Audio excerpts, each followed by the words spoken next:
Ready to go. You ready? I'm ready. All right. In 3, 2, 1.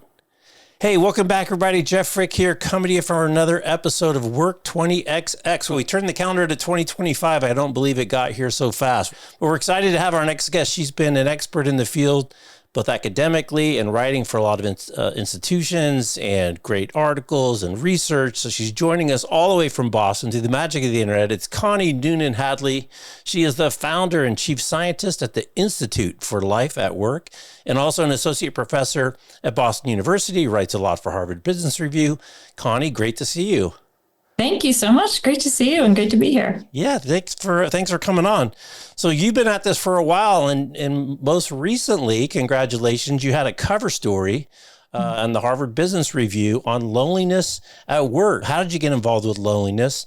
We think about loneliness in terms of mental health frequently, but I don't know that it always comes up in the context of work. So what is special about loneliness in work, and what are some of the things you found in your research? Well, thank you. Yes, one colleague referred to me as the queen of loneliness, which is not really the title I was going for. But and also I want to acknowledge that, yes, it was a great thrill to have our article featured on the cover of Harvard Business Review's magazine. That was research done with Sarah Wright, who is an amazing professor at the University of Canterbury in New Zealand. And so I don't want to take full credit for that.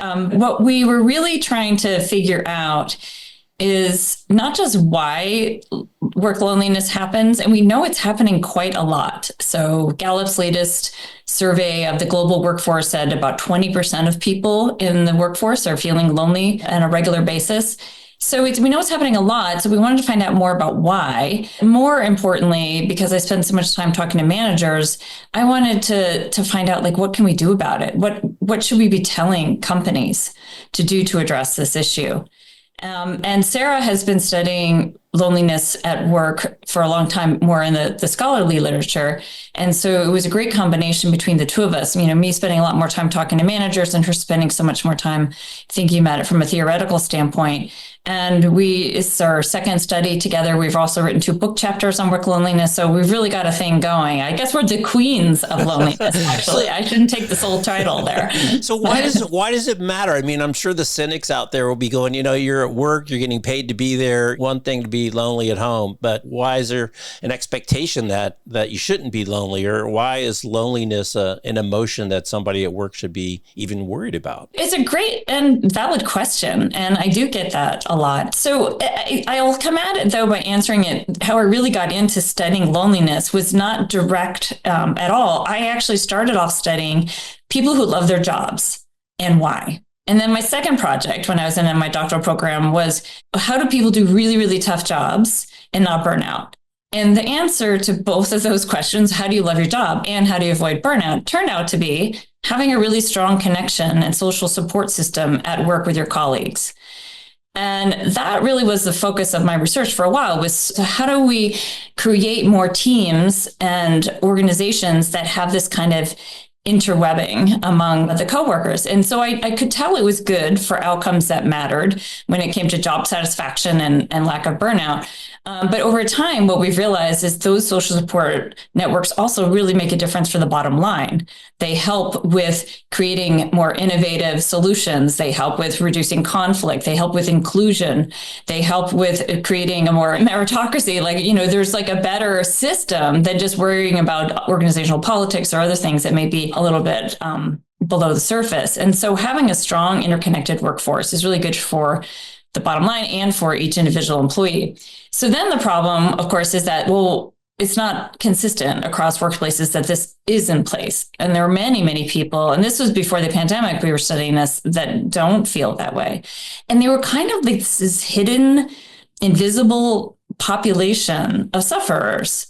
And that was a real problem for me. I wanted to help bring this into the light, normalize the fact that it's happening because it's still really stigmatized, and do something about it. Again, that's, really is I'm really trying to always take this action orientation in my work. Right. And so I pulled a couple of the myths that you had listed in the article that I wanted to highlight. One was that, loneliness can be solved by in-person work. You say that's not necessarily true. Teams by themselves will solve loneliness. You're like, no, that's not necessarily true. And that loneliness is a personal problem, not an organizational problem. And I would imagine a lot of people would grab onto that one because I think that, their first inclination might be, this is you, this isn't us. So what did you find out in terms of dispelling some of those myths? Well, the first one on the remote work issue, this, I think it's been unfairly maligned that, remote work's the problem here.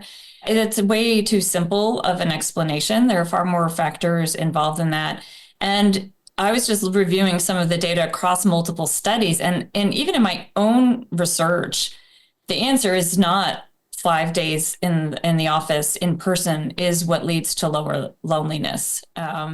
You do see some perils associated with 5-day remote work if the people are never in person, but hybrid work seems to be like a really good compromise, in terms of workplace loneliness. But in some of my studies, I even see that the in-person folks are less connected than those who are remote, even the ones who are fully remote. So it's variable. And the myth we were trying to dispel was that it's like X equals, or X will determine Y. Remote work will determine loneliness. That's just not true. Right. Nor will in-person work determine connectivity. It's more than that. So That was myth number one. The second one about teams not being the answer is based on some earlier research I did with Mark Mortensen out of INSEAD's business school. And we have been studying teams for a long time, team effectiveness just in general. And we were just really surprised that so many people who were working on teams were feeling lonely and disconnected from their colleagues, even on their own team. And that was a puzzle to us because we thought, well, at least the team is going to provide that level of connection. And what we found is that's not always the case. And a lot of it's because of how we design teams these days. They're designed in such a way that they really aren't promoting long-term connections or even the amount of time and opportunity that people need to get to know each other. So when you think about like an agile team, for example, that's like, maybe 2 or 3 weeks long, you can develop some bonds from an intense work project in a short amount of time. I'm not saying that. But if you want to have like a sustained relationship with people, that just may not be sufficient, especially if you have somebody who's more reticent to not as gregarious, not as open to others. They need more time to warm up. And other things like just the fact that we're staffing people on multiple teams at once. Mark studies multi-team membership. And again, that makes a lot of sense for an efficiency, from an efficiency standpoint, but it just means that you're constantly scattered. It's like having just so many different people that you're trying to stay connected with, and it can really erode your ability to invest in those connections. So that's what's on the team front. And then finally, this notion of it's an individual problem is one that we hear a lot, particularly from managers who don't really buy into the fact that this might be a problem they need to tackle. They just don't really feel like this is their responsibility. And the issue is that you can't be, I don't know if this makes sense, but you can't be lonely by yourself. So, and what I don't mean by that is that there is in fact a difference between being by yourself and being lonely, and those are not always the same. But what I mean by you can't be lonely by yourself is that it's a reaction to the feedback from other people around you and the culture and the norms and the systems that you're living and working in. And so if that's your responsibility, if the way we operate as an organization is your responsibility, then that's where your culpability in terms of creating connection is. Because, if I'm lonely, it means that I'm getting negative feedback from my environment. This is not a place to reach out and connect to people. There's not a place where maybe I particularly am welcomed or included, or maybe it's a place I'm just really not valued as an individual. And so if I'm getting that feedback, like I can't correct it by myself. I can't change that. The individual cannot. Yeah, that's interesting. So you've got on your website, you've got like a loneliness assessment tool with some really interesting questions that I think kind of tease out the differences that you were just talking about. So I got it here. So like, people in my organization understand who I really am. Wow, that is a super deep question, depending on how deep you want to go there. There are enough people at work who would have my back if I needed support. Again, a really well-crafted question to get people to really think. And the answers are never, rarely, sometimes, often, or always. And then another one, very powerful. I feel left out by others in this organization. So I think it's an interesting tie back to what you just said. You can't feel lonely at work by yourself, that it is really more this kind of reflection of what you're getting back from the people around you. Right. And so therefore it's a shared collective problem. And those questions, by the way, that I developed with Sarah Wright as well. And these are freely available to people if they want to use them for their own research. But they were originally what we were using as a scholarly field was an adaptation of the UCLA loneliness scale, which has long been used for decades to measure loneliness in the general population. So often it was used just for example, to understand like what's happening with senior citizens in a community. But we did have to, over time, we realized, some of those relationships, the questions about like friends, for example, you'll see we don't really use that word in the work context. We have to adapt and understand the fact that relationships are different, expectations are different. So there are parallels to what you might expect from a family member or a friend outside of work. So for example, when we say like they understand who I really am, we don't necessarily mean like every aspect of yourself. Right. But if you're putting up a facade, or if people aren't asking questions that allow you to reveal something about your true professional background and skills and abilities as well as your personal interests, then, that's where you can feel lonely at work. Or similarly, if you don't feel like people have your back, as you know, it's inevitable there will be some level of competition in an organization. We are all trying to succeed and get ahead. But if you feel like you're literally on your own and you're struggling with something, or you need some support to get that, people advocating for you to make that next leap in your career and nobody's there for you, like it's a really painful experience. And I think that does, again, have some parallels in the friend and family arena. But, if it's a different set of pressures that we feel at work, and the isolation, it's really hard to achieve and succeed by yourself, again, at work without some kind of ally. Yeah. And you offer solutions, right? Because you're a solution-oriented person. So what are some of the solutions that people can put into place to reduce loneliness?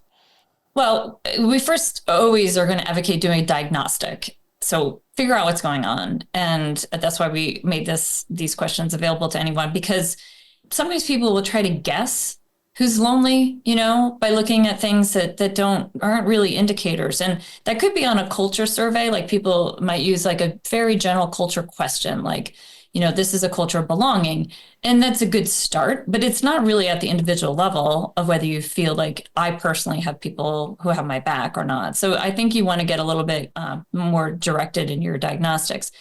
The next thing that we talked about is designing Slack into your workflow. And this is usually not welcome news to senior managers, but it's a reality check. You need time to actually talk to other people. And that requires releasing a little bit of that time pressure. Now, I think it's worth it. I think you'll get paid back in the long run.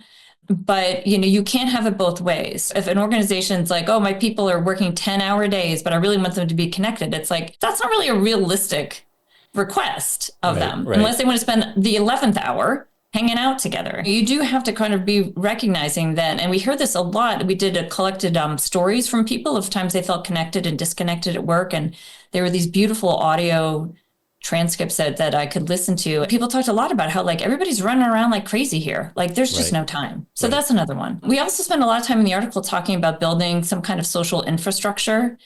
And one of the advantages that we had in our recent study is that we actually tested specific types of opportunities that organizations could offer.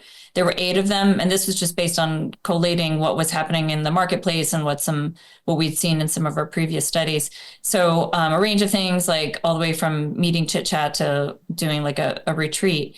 And we asked people like, what's happening in your current organization? How often are you having these, and how many of these different things are you having? And we can see just such a stark difference. It's one of the biggest statistical results in our study that the people who were reported being highly lonely in our sample had far fewer of those opportunities. Now, that doesn't necessarily mean cause and effect. It doesn't mean like, okay, throw a bunch of events out there and you'll automatically make everybody less lonely.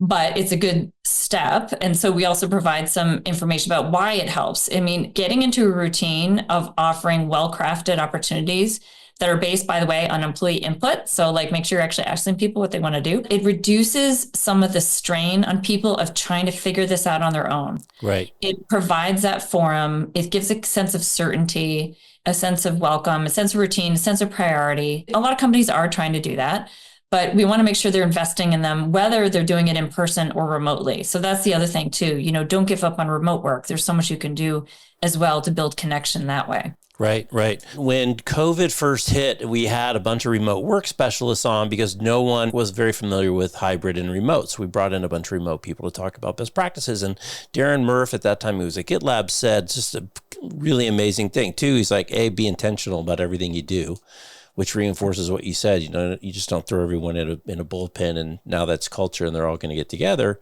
The other thing that I listened to you in another one of your podcasts is you talked about the role of silence and the role of managers misinterpreting silence as everything is okay. And again, it goes back to that intentionality. You have to draw it out of people. You have to spend the time.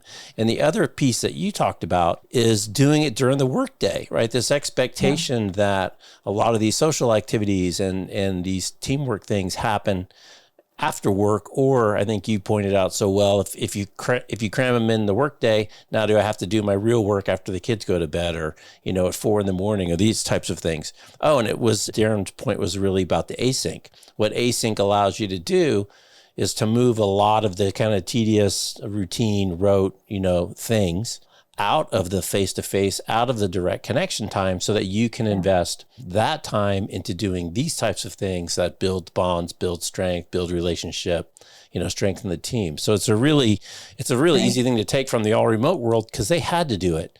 They had to be good at what all businesses should be good at, which fundamentally is communication. Yes, and there are plenty of examples of those companies out there started remote first and are still remote first, who have this incredibly connected culture, because you're right, they had to figure that out. And I wish those lessons were being adopted in other places more. I wanted to also just pick up on a point too that you referenced in terms of the silence. Again, because it's so stigmatized, you probably have no idea who's lonely. I mean, I could be incredibly lonely, even though I'm sitting here having a very, open, lively conversation with you. Those are not the tells of whether someone's lonely. And you have to really get into what's happening in their world to understand that. And then even if you do find out who's lonely, the challenge is that once you've become lonely, it's harder to get those people to engage, even if you offer social opportunities. And it's like a double hit, because they become, and this we know from studies of loneliness outside of the work world as well, that you sort of develop an armor, a defensiveness. I remember listening to one of the participants tell a story, and the question was, tell us a time when you felt disconnected. And he said, well, I don't feel disconnected because I don't need relationships at work. And then he went on to talk about how everybody gets together without him. And so it clearly was bothering him, and he wanted to be part of those get-togethers or just chit-chats. But now at this point, he turned it into like his choice, that he didn't want to do that. And so, when you understand that psychology, you realize that's why this is not an easy fix. Because not only do you have to design appropriate things that the general population of your workforce wants, you have to really reach out and connect with those people who may be resistant. It's better, obviously, like everything else in organizations, if you have a clean slate. Like if you're starting an organization from scratch, you can prevent a lot of loneliness. But if you have an established organization, especially a big one, you probably have tons of it going on right now. And now you got to do that extra work of trying to remediate it and break down those walls. Right. Well, let's shift gears a little bit and talk about something that's very related but slightly different, which I've actually spent a lot more time talking about, and that's psychological safety. And you've defined it really simply. Just make it safe for employees to speak up. I talk about it often really around risk-taking, because, the way business is moving so quickly, you really need to leverage the experience and kind of the depth of attitudes and life experience and perception, so that people will ideate much quicker, have a lot more different ideas, so that you'll get to better solutions faster. But really, it kind of goes back to this lonely thing, and how do you help draw it out? We had an interesting conversation about meetings and, trying to draw people into the meeting to contribute. And it's this really delicate balance where you don't want to bully them into participating. You don't want to make them feel compelled to have to. But truth be told, sometimes people need that little tug. They need the pump to be primed to get over that initial reaction, to get in a position where they can start to realize some of these benefits. Right. That's true. People talk about it, nudges and so forth. I mean, we have this winning formula for creating psychological safety that Amy Edmondson, who I have to give full props to, really put this concept on the map, building on the work of Bill Kahn and others earlier. So Amy and I and Mark Mortensen, who I already mentioned, wrote an article for HBR on how to create psychological safety. And we promoted this winning formula, and it's pretty simple, but again, I think underestimated in terms of how hard it is to accomplish. And so the winning formula says, and we have like this little math diagram, but it says the first thing you need is that rationale. So as a leader, to bring out someone to speak up, you have to clarify like why they should, not just for the good of the team or good of innovation, some broad high level sort of goals, like for them personally. And so, again, we're all at some point self-interested as well. If we can make this case for how this is going to help my career, help me get my job done more efficiently, that's going to get my attention. But then you also have to provide like a really clear invitation. That's the second variable. An invitation means, like, example, in a meeting, I can't stand it when there's like 5 minutes left in a meeting and a leader will be like, okay, any questions or any comments, and it's like, who's going to start that? Everyone wants to get on to the next meeting, Right. You haven't created a real forum for people to speak up. So you need to be really thoughtful and, again, intentional about what are the structures for people to add that contribution to them. And it could be like a separate chain, or it could be a one-on-one, or whatever it is. But like, you actually have to provide like a really clear channel to speak up. And then you have to at least double, maybe triple the amount of positive reinforcement that you give. And that's also where a lot of leaders fall down. They may ask for input and then not like the input they get, which will quell any further contributions, or they just fail to say thank you, And so there are a lot of ways that psychological safety can be accomplished, but it requires the discipline and the follow through that is often absent. And then just to bridge those two topics that you just covered, I also study psychological safety and loneliness in combination. And I have multiple data sets where there's a very, very strong correlation between that psychological safety and a sense of connection and lack of loneliness. And conversely, the most lonely people in my studies also have low psychological safety. And so, we're still debating in the research whether it's an exact, what we call like a mediator, like is the psychological safety the thing that makes people less lonely, or is it just a modifier, an enhancer to that? So we don't know. I don't know that exactly, but I will tell you that it's certainly highly related. And I think that you can think about it as a risk to even just reach out and ask someone to coffee. And having psychological safety will make you feel less vulnerable by making that kind of overture, because you'll have seen in other ways people can take a risk. They can take a risk to admit a mistake or offer that really tough criticism in a meeting. And if I'm seeing all that happening, then I'm probably going to extrapolate and say, well, actually, I could probably also ask this person to chat with me and they're not going to reject me.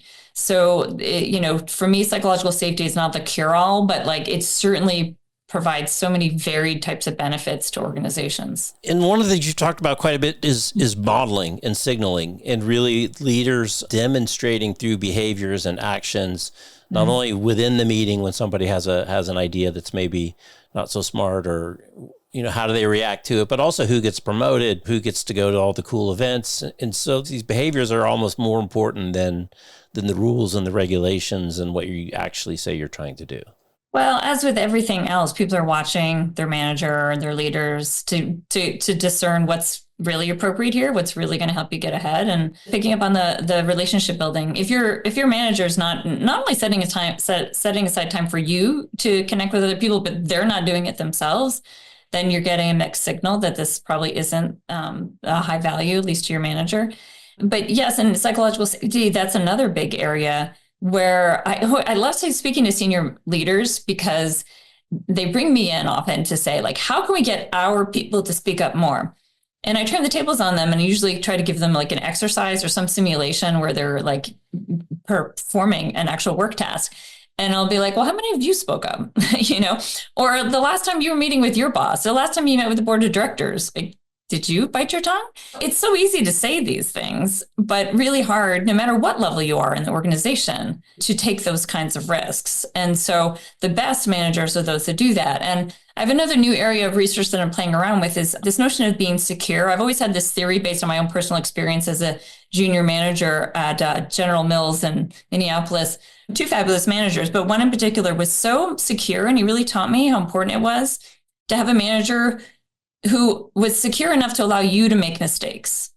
And that's really a great way to create that sense of psychological safety. The question is also, how do you make your managers more secure? How do you help them be able to speak up? How do you help them to be able to admit their own mistakes so they can enable other people to do so? So that's some future stuff I'm hoping. Wow, we don't hear much about that. We don't hear about doing it for the managers so they can model it for the other people. I wonder, have you ever looked at psychological safety in terms of intrinsic motivation? There was a great interview.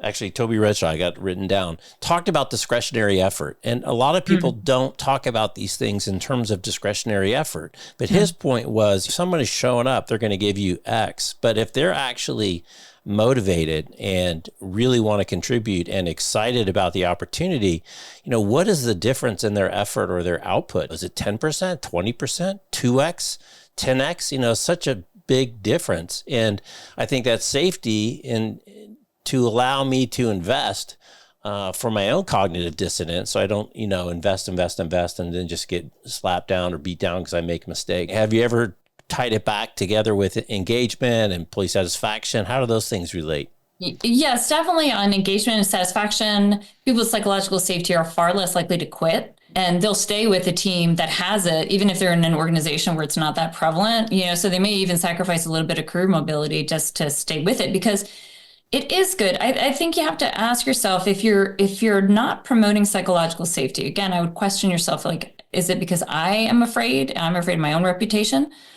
But also you have to ask yourself, what is your philosophy about the people that work for you? Is your underlying philosophy that people are lazy or, not very smart or not willing to put in that effort unless you sort of stand over them and, corral them and manage them in a really intentional way? Or do you believe that your job is to release their natural interest in being productive and high performing? And I think my evidence would say that given the chance, most people have that drive. They want to put in the discretionary effort. I mean, going back to, as I mentioned, my very first study in my PhD program was on loving your job.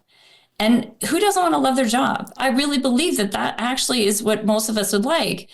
And when you do, put in that extra effort, the other way you can get people to put in the extra effort is to make them feel bonded to each other. So this other study that Marilyn Zakor from Cosmic Centaurs in the Middle East and I just published, we were looking at rituals, team rituals. And we were amazed at the degree to which these teams had these rituals, whether it's professional information sharing or personal information sharing. Their whole commitment to the team escalated. So it also increased their psychological safety. Yes, it also increased their personal satisfaction. But what I loved was that it was like, I'm now really in it for this team. So that's when you get people going above and beyond. In some ways, like, you could have the same exact purpose, the same exact set of goals, one team that feels connected, another team that doesn't, and you will see that difference in the pursuit and the intrinsic motivation that you just mentioned. Right. And and that's I think that's just great for everybody. Right. A tale as old as time, right? Army men fight for the other person in the foxhole. They don't fight for the politicians back in the Capitol. Before we get off psychological safety, though, I do want to ask you one more thing about it in terms of just the environment in which we live, starting with COVID. And if you remember back, it was always like, we're 6 weeks away. We're 6 weeks away. We're 6 weeks away. For, 2 years, we were 6 weeks away. We get through that. Now there's the whole kind of back and forth about hybrid work. Is it on? Is it off? We have all this craziness going on in Washington, D.C., and just this barrage of headlines, like them or hate them. It's just this barrage of change and uncertainty. So that's kind of a foundational rocking to our core a little bit in terms of what we can expect when we get up in the morning compared to what we had yesterday. How have you seen, kind of managing external shocks, inputs for managers to have this kind of extra layer of complexity and ambiguity that they have to help manage through with their people. First, I'll echo your observation of the escalation of uncertainty and change that has happened recently in the United States, and across the world, but I'm more an expert on what we're doing here. I've had a lot of conversations with senior leaders in the last few weeks, and I'm just thinking about also a conversation I had with a colleague at a different university yesterday. I think right now we're in a period of some people are thrilled, and that's great. Some people are really scared, and there are a lot of people who are waiting for more information before they act. And this is, in fact, going back to that article on psychological safety that I wrote with Amy and Mark, that we wrote that as a reaction to the layoffs that started happening at a wide scale after the pandemic receded. Because we knew that anytime people were scared about their jobs, anytime job security is at risk, psychological safety tends to go way down. And it's, natural. It's about risk taking. We're just going to reduce the number of risks, the scarier and more chaotic the world seems. So I do think that this is the time to get that same message we got out then to everyone, and particularly the leaders, to say that this is not the time that you want to let people retrench and go underground and silent, because this is the time when to meet the challenges of today, to meet the change and resolve the uncertainty, you actually do want everybody contributing. Right. It seems counterintuitive that the scarier things get, the more you have to invest in this. But it is true. When you think about what do people look for when they're scared? They look for safety. So now is when we want to provide that. And you do need to continue to provide it to no matter what people's political persuasion is. Because I've also had lots of research where people have said, like, hey, my organization has only declared there's like one candidate in this race, and I'm not allowed to talk about my favor for the other candidate. So, psychological safety has to include the ability to speak about whatever your interests and your preferences are. But it has to be done sort of in a fair and open and equitable way across that, so that no one's voice is silenced. Yeah. But right now is a real transition point, I feel like, in American workforces that we should be addressing more proactively and intentionally. We'll get to AI in a minute, but the ambiguity and the uncertainty for all kinds of reasons. War in Ukraine. I mean, there's it just seems like it's been a never-ending gut punch since March of 2020, that we've just had all these things kind of coming in and upsetting the apple cart in terms of the way things were done in the past. So it's definitely challenging times. So let's jump back over to team effectiveness, because I definitely had that one on my list. And you talked about it briefly. What are the main keys to bringing that team together, to creating a coherent team? Well, the first thing I'll say, I want to talk about the rituals a little bit more, and this goes back to my training in graduate school. I had the benefit of working from Richard Hackman at Harvard, who was one of the world's leaders of team scholarship. And, you also have to design your team well. So before you even get to figure out what your team does together, actually figure out how to design it well. And there's some key characteristics that we know that, again, aren't often employed. And it starts with having a clear and compelling mission that the group is rallied behind, but also has things like having a stable membership. So making sure you actually know who's on the team. And that, believe it or not, is not that common. Often if I go speak to someone, I ask for their team list, I'll get a different list from each person who's supposedly on the same team. So, and that's not going to create the best outcomes. But other things as well, like really having a sense of role clarity. Okay, so I'm on the team now. What's my job? What am I here to contribute? How do I fit into this? How do I contribute to that mission? And other things like having a shared mindset and a shared set of norms that often you have to explicitly establish up front. Like, here's how we do things. And this is a great advantage too if you're trying to create psychological safety, is to really call out what are the consequences, what are the expectations, invitation, rationale, all that. So that's the first thing. It's actually just design the team well, set it up for success. And then once you have that in place, then there are many things you need to do, including, having the right kind of cadence and performance management systems and lots of other stuff.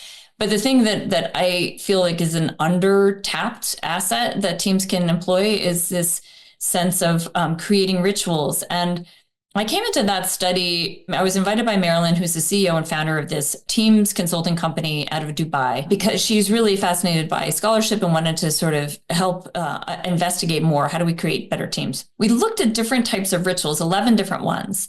In our study, we did 2 different rounds of cross-sectional surveys. We had like over 900 people. And then we did interviews. And then we also did a field study where we changed some stuff in a team. I wasn't sure how powerful they would be in reality. I was kind of going in a little bit skeptical, but it turned out that we saw a really great benefit from the teams that were, and it's kind of like the social infrastructure and the routine of it that I mentioned with loneliness. In this case, though, we saw that I already mentioned the outcomes like commitment to purpose and greater satisfaction. But I think the reason these things can work is because you're tying them, like there's a real clear reason why you're doing each ritual. So maybe you're having a stand up every day, for example. Does the team know what that's about? Are you there to improve your operations? Are you there to bond? Are you there to do a course correction on your strategy? Whatever it is, like it's often not explicitly made what the clarity of that is. So that's like a big deal. That's where we see I think that where you start to see the benefit of rituals. And then you do have to also execute them again, like within integration of what the employees want to do. You have to check in, you have to have metrics attached to make sure that they're actually doing the things you thought they were going to do. You have to employ them regularly. So there's lots of things that companies get wrong even if they have the idea of doing a ritual. But to me, it starts with this idea of like, why are we doing this? What is the stated purpose, and what is our hypothesis behind this idea that this is going to create that? And so, I've now become a believer, I would say, that, rituals really can make a difference. And one of the main ways I see them affecting not only these other outcomes I mentioned, but is the team relationships get better too, because you have a structure now for people to share that information and get to know each other and build trust. I've got the list here of all the different rituals: stand-up calls, creative catch-ups, client reviews, brand audits, etc. The thing that kind of struck me though is they're crashing a little bit into where those things become rote, unproductive, and next thing you know, my whole calendar is filled with recurring meetings. And, a big theme that I preach a lot in terms of meetings is cancel all your recurring meetings, basically to run them all through a review to see whether you need them anymore and why did we start them and do we start, or to your point, being super intentional about what is the point, what is the objective, are the right people here, are we going to get to a decision? We start with the best intentions. You put that thing on the calendar, it's every 2 weeks, we're going to do such and such, and without intentional consistency over time becomes a negative as much as it's got a possibility to be a positive. That's right. And some absolutely. And I've experienced that kind of situation, and it's extremely painful. So that's why, like, in order to do them well, not only do you need to start with like this clear intention and what you're hoping to achieve, but you have to also build into your structure a way to check. Like, it shouldn't go 2 years before you find out that no one likes this meeting, And the other thing is sharing responsibility, because it's not just on the team leader to make all this stuff happen all the time. That's a great way to make them not happen, because the team leader has got a lot of other things going on. And if they can't show up to one meeting, next thing you know, it's not happening, and so forth. So this has to be a democratic team-led project as well. And then the other thing I would say is also don't get too carried away. Like, don't add too many things at once. I'd rather see like 2 great rituals than 10 bad ones. I love people's enthusiasm, but sometimes we get a little too carried away when we start throwing things against the calendar. I had a hypothesis on the pushback against remote and hybrid work that I think it exposed a lot of people didn't have great performance management practices in place, didn't have great metrics as to what they were judging people on, weren't doing a great job. People would say, well, how do I know people are doing work? It's like, well, don't you check in on them? Aren't they working on things that you want them to work on? And do you check in on those? So it seemed like a real kind of pulling back of the curtain for a lot of people that hid maybe less than great performance management. There's still too many annual reviews, which is way too long of a frequency to be giving feedback. And then where do you come down kind of on one-on-ones in terms of the manager to get a lot of these things accomplished? I had a really interesting interview with Dave Montez at PayPal. He has one-on-ones with every single person in his team, 80 people worldwide, at least once a quarter. And it just struck me, as you said, can you list the members of the team? He could list the members of his team, their spouse, their kids, their dogs, and what's their favorite flavor of ice cream, because he puts in the effort. Where do you come down on one-on-ones and frequency?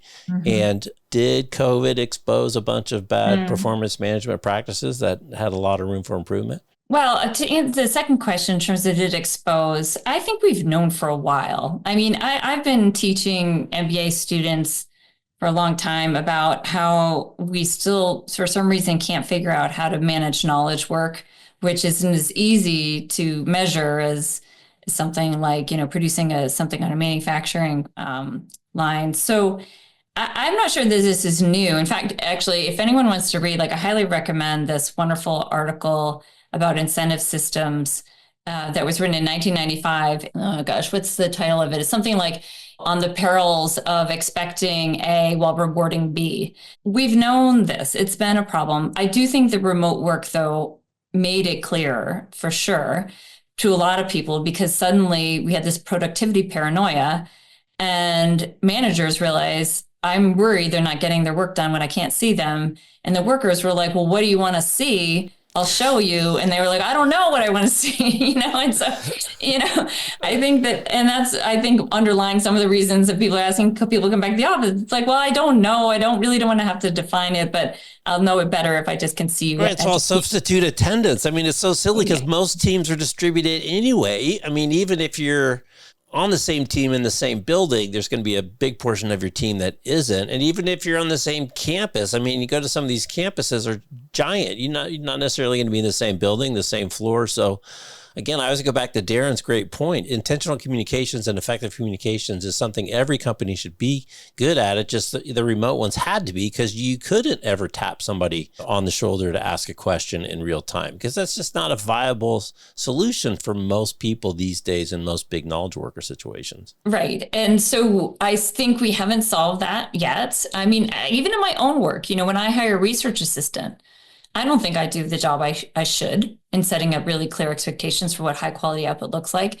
I kind of wait till they provide something and then I give feedback on it and hope over time it kind of, becomes clear. But that's not a very efficient way. So, I think we need to get better about proactively defining performance standards. And by the way, I feel it's important because people may think that my only objective is to create happy employees. And that's not the case at all. I'm super interested in high performance, that ultimately is what's going to keep the lights on and allow people to have employment. So I do think we have to elevate people's expectations for performance all the time. But defining it in advance is tough. And then coaching it is the other problem. And that's why getting back to your question about one-on-ones, it's hard to find a substitute for a great one-on-one, even if it's a half an hour, where you have taken the time to review the person's work. And then you sit down with them and ask questions like, where did you get stuck? Help me understand. When someone does provide to me their output, I'll say, well, what did you take away from this? Not just what did you learn from doing it? What did you take away from the experience of producing it? How could we make this better? Did I give you enough direction? Did you feel, you couldn't reach out to me at what point? Where did you get stuck? How can I facilitate this work? And also, what examples do you need so that you can independently figure out how to do this better if you're finding it's too hard to get my time and attention. So that, it's hard to replicate that. It's almost impossible to do that any more than I wouldn't do a group grading feedback with my students. Wouldn't gather 5 of them into my office and be like, okay, Jeff, here's your paper's problems. All right, now, now, Noreen, here's your paper's problems. You want to give that kind of feedback and coaching one-on-one. And I think it's a great use. I think it's remarkable that executive is spending one-on-one time with 80 people every 3 months, but I'm sure it's incredibly valuable. And also the other thing, going back to your whole meeting aversion, I have a different paper that I published a little while ago with some people, Leslie Perlow and Eunice Yoon at Harvard. And we were talking about the scourge of meetings, and one of the things we did with people is help carve out meeting-free days just to help get away from that rampant proliferation, as well as the poor timing of them on their schedule that really pockmarked their day. So they couldn't get any long breaks to really think. Right. Even though I'm advocating for one-on-ones, that's not to add on to an already overloaded calendar of meetings. It would mean changing how you spend your time and using the tools that we have to do more async stuff so that the one-on-ones can land a place on the calendar without creating more trouble. Right. All right. So we're getting kind of towards the end of our time. So we have to talk about the big elephant in the room that impacts all these things, and that's AI and the impact of AI. AI in terms of threatening my job. I'm not really sure, but I keep reading in the headlines that it's coming to take my job. AI as a thing that I need to learn and spend time with, and everyone's telling me I need to learn it and manage it. In terms of an additional thing that a manager now has to worry about and manage, are there people using AI? Are they giving them the tools? Are they giving them the restrictions? Because everyone is telling you, if you're not doing your work with AI, somebody who is using AI is going to take your job in the not too distant future. So when you look at how AI now fits, both for the employee as well as the manager, in terms of this pressure to incorporate it, Brian Elliott, who's a big future of work guy, you probably know him, Future Forum, his whole take is that it's the mature managers who could handle the move to distributed work are the ones that kind of have the mindset to be able to start moving into adoption of AI and helping their people adopt to it, because it's really about learning. It's about experimenting. It's about giving people space. It's, kind of a lot of the same kind of higher order behaviors that will put people in a position that they can take advantage of this thing, because this is another giant, uncertain, scary thing. And just when you think you got, OpenAI figured out, DeepSeek comes out. So what's your take on where we are with AI today and where it's going to be tomorrow? Well, I've several reactions building on some of the topics we've already covered. One, what you just described and Brian Elliott's perspective resonates with mine. And when you think about that winning formula I mentioned for creating psychological safety, the same principles I would apply to encouraging your workforce to experiment with AI. I mean, I was just at this fabulous AI leadership conference a couple of weeks ago in New York, and I mean, my mind is blown about how fast and furiously this technology is advancing and changing. And I was also blown away by how all these experts in the field were saying that, you can't teach this. You can't wait for the class. You can't wait for things to settle. You have to get into the middle and the deep end of the pool and just start swimming until you figure it out. And so that is the mandate, I think, for managers. But how do you incentivize your people to do that? Because framing it as another example of risk taking, just like what you need psychological safety for, you need to provide their personal rationale, not just the organizational rationale, or not just sort of generic sense of well, we should do this. How is it good for you and your job? Why should you do this? And then the invitation, what are the rules? Because there are a lot of people using it without telling their managers because they're afraid something bad will happen if they reveal it. So providing that invitation, that clear way, how can we talk about this? How do you want me to use this and not use this? And then reinforcing all those positive reinforcements are just as important in that case, and removing the negative consequences as well. So that's sort of a generic framework of how I would be thinking about getting people to overcome their hesitancy to either use it or to tell people they're using it. But then the other thing that I want to just pick up on is I feel like AI, with its great promise, offers two different potential outcomes for us when we think about the employee life. Option one is that AI allows us to become our highest and best selves at work by removing a lot of the lower level stuff and freeing up our time and our mental energy to do the high quality creative work that we're capable of and learn and advance at a rapid rate, as well as going back to this designing Slack into the workflow, carving out time that was otherwise occupied by doing these menial tasks or whatever other types of tasks we were doing that AI can now do, by using it to bond and to learn and to grow together as a team, as a collective. So that's the ideal outcome. And there is one research project I did with Kate Kellogg at MIT where we talked about, for example, how we were seeing that certain AI tools were allowing managers to do more of that one-on-one coaching we were just talking about. It freed up their time from trying to figure out how people were performing and gathering data and analyzing data to, boom, I've got this information right in front of me. Now let's talk. So that half an hour could now be devoted to coaching this employee on how to get better based on that. That is the ideal outcome in my mind from AI. It's going to free up time to use it better. What I worry, though, the other option is going to be that AI, all the productivity gains will result in reducing our workforce and pushing more work onto the remaining employees so that there's no personal benefit for them. There's no relational benefit for the collective. And we still end up in this rat race where people are feeling disconnected, overworked, and burned out. I think we have choices now with what to do with this amazing technology. And I do hope that we will use it wisely for those goals. Yeah. And not just say you need to kick out twice as much as you did last month because you're using AI. Yeah. You need twice as many reports, twice as many papers graded, and twice as many students taught. So right. we are getting to the end of our time. So anything really cognizant that we didn't touch on that you want to share that people should really be thinking about as we head into this new year with all the uncertainty ahead and a fast change. I mean, it's not going to go any slower, right? Today's the slowest day of technological change for the rest of our lives. So look at AI and then look at an old iPhone, right? Or look at your old PC and say, whoa, where's it going to be in 5 years, 10 years? Well, I mean, I do always want to leave people with like sort of a sense of hope, though, too. Like, I mean, the fact that you are inviting me to talk about these topics, I'm not sure you would have done that, maybe 5 years ago, 10 years ago. And by the way, one thing we haven't revealed is that you and I do have a bit of a history from That's way right. back 30 years ago in graduate school. Even with that relationship, I'm not sure you would have rung me up. And so I say that as a great sign.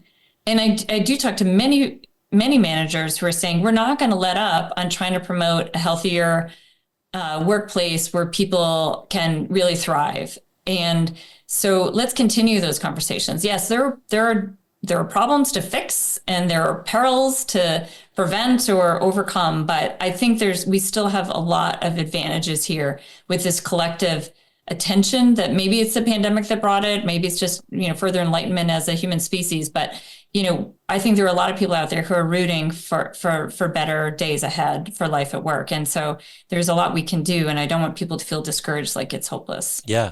Well, I think you've shared that in a number of your podcasts where, the future of work could be so much better. I find a lot of people I talk to in the field do have that encouragement because it's been kind of crappy. We're still kind of treating paper and desks like they're a factory and we're taking stuff out of the inbox and stamping it and signing it and sticking it in the outbox and sticking it in the manila envelope with the little red string and sending it on to the next location, which we're not doing that anymore. It's not the way. No, it's not the way. And also all these topics apply to people who don't work in knowledge work too. Like, there are lonely people working in restaurants and hospitals and other places as well too. So I don't want to forget about the other occupations that exist out there too. Let's keep making those better as well. Yeah. All right, Connie. Well, thank you. Thank you for your work. Keep publishing, keep the papers rolling, keep the research going. So people can go to the Institute for Life at Work. You've got your research papers are available. I'll put lots of stuff in the show notes as well, but I really appreciate the time. And it's great to catch up after 30 some odd years. Oh my gosh, where'd the time go? I know it is great. Well, you look the same. So do you. Thank you so much for having me, Jeff. This has been a lot of fun. My pleasure. My pleasure. All right. She's Connie. I'm Jeff. You're watching Work 20XX. Thanks for watching. Thanks for listening on the podcast. We'll see you next time. Take care. Excellent. All right. All right. Well, thank you. Thanks again. It was great to see you. Thank you. You too. Take care.